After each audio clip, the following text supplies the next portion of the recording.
Hey, how's it going, guys? DeAndre Jones here. Today I want to go over what to do when you're training on off days. Basically days where you can't seem to do anything right. Everyone has those and you get super frustrated and you don't know what's wrong.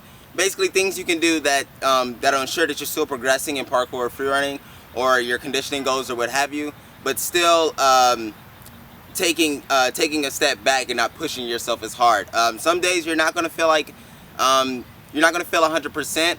And it's important that you don't push yourself past that because you could get injured and you could hurt yourself in the long run, and you can instill bad habits while you're training because you're just trying to push through some frustration or some anger or some type of, mental or physical block. So I want to give you a couple pointers on what I do whenever I'm training on my off days and I don't quite feel like pushing it.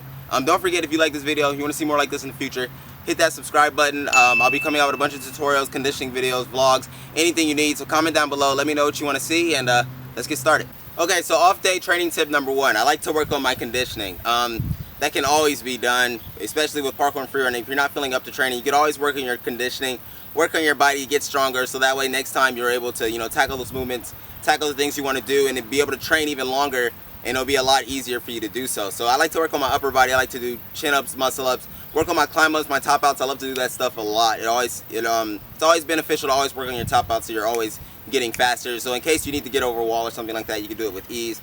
I also like to work on abs, work on my core. It helps me with jumping and stability whenever I'm balancing, things like this. And also I like to work on my lower body, so basically box jumps. I like to do jumping squats, sprints. Sprints help out a lot. And just things that'll help me progress my jump, make it further, so I'm able to, reach further precisions, reach further jumps, and it also makes other movements easier, such as concretes or dive kongs, things like that. It'll make those things a lot easier. So, all right, guys. So the second drill I like to do on my off days is work on my foot placement. This is really important so you don't get sprained ankles and you don't hurt your feet, stuff like that. And it makes you a lot more accurate. And with accuracy comes confidence. So a lot of things I like to do is work on my balancing, just walking back and forth on a rail. Do a couple drills, maybe some cat crawls on the rail, stuff like that. Just to work on your core, work on your balance, and ultimately work on your confidence. Also, rail running, bouncing between rails, not necessarily precisions where you're taking big jumps across gaps to a rail, but basically just taking small strides along rails, and that builds up accuracy and confidence as well. So that's a really, really important tip or movement that I like to do whenever I'm just feeling off and I'm not feeling quite up to it. Something else I also like to do is I like to play a little game. I like to find little small ledges that aren't really far or anything like that, not particularly scary, and I like trying to jump to them and stick them. So like little ledges sticking away from a wall or something, like sticking like close to a wall, so when you jump to it, you have to like hug the wall and stuff like that.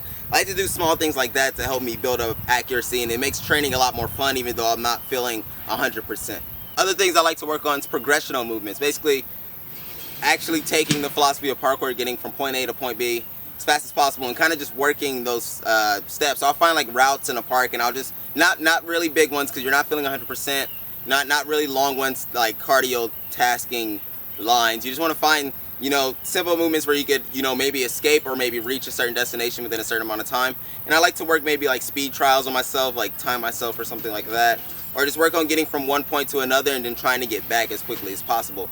That's something that you can always do and always work on because ultimately we're training parkour just to be able to save our lives one day, to be able to reach a destination or be able to escape an emergency situation. So it's always good to work on that. Something else I like to work on, flow, moving through your environment as quickly as possible, minimizing steps, so you're using the least amount of steps and expending the least amount of energy as possible to go from one vault to another. And that's another tip that I like to do, something that's really fun. It'll give you less frustration, less stressful, and you're able to just work on your basic movements and just work on transitioning in between them. Lastly, the thing I hate to do the most, but I really need to work on, is stretching. Work on my static stretching, which is just holding a stretch with a certain amount of time to increase your range of motion, but also working on your dynamic flexibility. So working on your kicks, working on twisting your body, moving your shoulders so you can gain more mobility. And eventually it'll save you injuries in the future because your body's able to properly absorb shock and properly handle certain movements and place your body in the correct form in order to do so. So that's really, really important to work on. If you're not feeling up to it, not feeling 100%, that's always something you can work on. That's something I try to push constantly, and I stress heavily that you do so as well. So basically that's where I'm going to end today's video. If you enjoyed this video, don't forget to hit that subscribe button. Got an awesome vlog coming out for you guys by the end of this week. It's really, really cool and it's really dope. I'm just going to leave it as a surprise.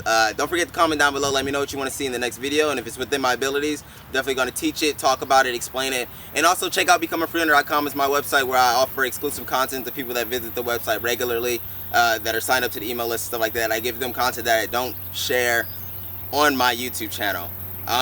If you're one of the many subscribers that recently subscribed to my channel due to the Tab Brothers last video, welcome to the channel. Thank you for the support, and I hope you're ready for the ride. I'm going to be coming out with a lot of videos, a lot of demos, a lot of tutorials, a lot of conditioning exercises, fitness, and vlogs, and just lifestyle videos of things that I do on a daily basis. So until next time, train hard, be safe, catch you in the next video. Peace.